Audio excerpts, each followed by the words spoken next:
The winner this year of the Michael Powell Award for Best British Feature at the Edinburgh Film Festival, a surprisingly rare achievement for a Scottish film. This Highlands set thriller reworks the hoary old standby, the hapless urban travellers versus angry locals conceit. On a beat-by-beat basis, writer-director Matt Palmer's feature debut skates close to the edge of cliché, only to swerve suddenly in an interesting new direction almost every time.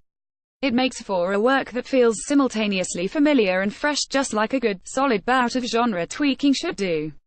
Anchored by a brace of range-flaunting performances from its two leads Jack Lowden and Martin McCann, Calibre evolves unexpectedly into a moral puzzle about the limits of friendship and forgiveness.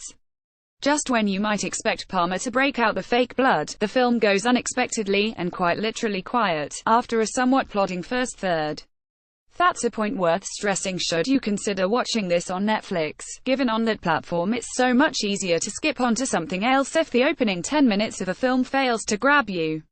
In the foundational first section, we meet Vaughan Lowden, a nice regular guy living in a smart street near the park in Glasgow, who is about to become a father with his partner Olivia Morgan.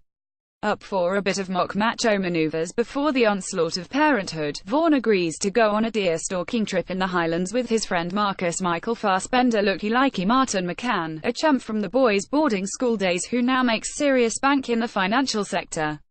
After a night on the lash with a couple of local lassies, slightly underused Kate Bracken and Kitty Lovett, the two set out for the woods armed with rifles, ammo and hangovers.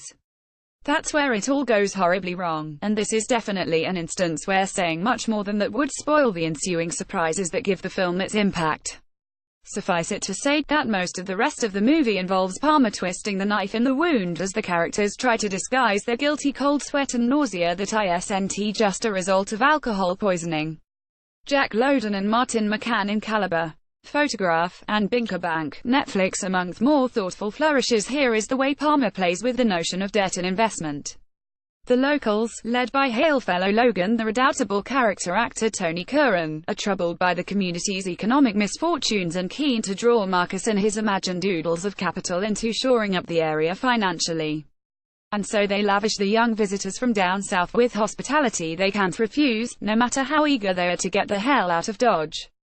The constant invitations to stay for the bonfire and Kaylee will evoke anticipation in some that this might go the way of The Wicker Man.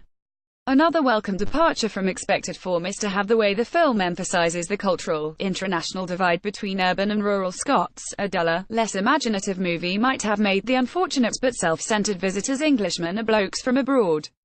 Elsewhere, Palmer and co flirt with the conventions of horror movies, although ultimately the horror is purely psychological, not supernatural in origin. The last shot of a character's stunned, ravaged expression, an emptied outlook of despair, is truly chilling in a way that no hand suddenly shooting up from the ground or it was all a bad dream reveal could be.